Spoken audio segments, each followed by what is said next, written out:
जब रात की तारीकी दिल को छूती है तो कुछ साए खुद बोल उठते हैं।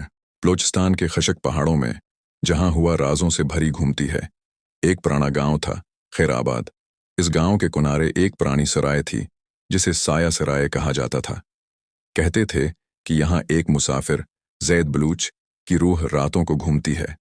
जैद एक शायर था जो अपनी महबूबा गलजार के लिए नज़में लिखता था। एक रात वो सराय में ठहरा और फिर कभी नजर न आया। गांव वालों का मानना था कि गलजार की वजह से उसकी मौत हुई, मगर सच कोई न जान सका। इस रात 26 साला सुमीना, एक नडर ब्लागर, सराय के दरवाजे पर खड़ी थी। उसके हाथ में ज़ैद की एक पुरानी नज़मों की किताब थी जो उसे खैराबाद के एक पुराने बाजार से मिली थी। किताब के सफ़हात पर ज़ैद ने गलजार के लिए मोहब्बत भरी नज़में लिखी थीं। थमीना को ये राज जानना था कि ज़ैद के साथ क्या हुआ। उसने अपनी टारच उठाई और सराय के अंदर कदम रखा। अंदर की हवा ठंडी और भारी थी, जैसे वक्त यहाँ जम गया हो। सराय के अंदर दीवारों पर पुराने लालटीन और मिट्टी के बर्तन बिखरे पड़े थे। समीना ने अपनी टार्च की रोशनी एक दीवार पर डाली जहां एक फटी हुई तस्वीर लटक रही थी। ज़ैद, एक खूबसूरत जवान, अपनी आंखों में ख्वाब लिए। अचानक एक हल्की सी आहट हुई। समीना ने पीछे मुड़कर देखा, मगर कोई न था। उसका दिल जोर से धड़कने लगा। वो एक तंग दालान की तरफ बढ़ी। दालान के आखिर में एक कमरा था जहां एक पुराना संदूक पड़ा था। संदूक खोलने पर उसे एक डायरी मिली जिस पर ज़ैद का नाम लिखा था।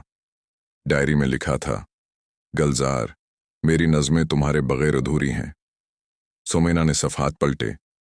ज़ैद ने लिखा था कि वो गलजार से मिलने खैराबाद आया था, मगर उसे एक रात सराय में किसी ने रोक लिया था।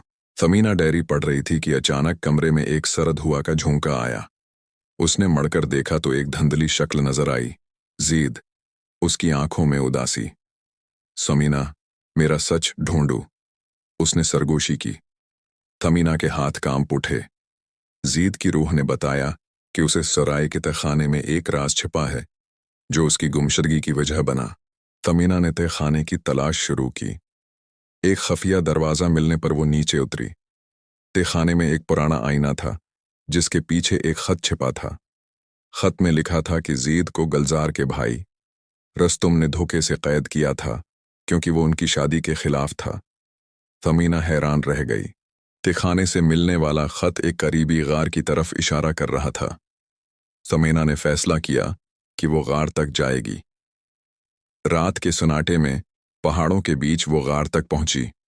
वहां एक पत्थर की तख्ती पर लिखा था कि ज़ैद को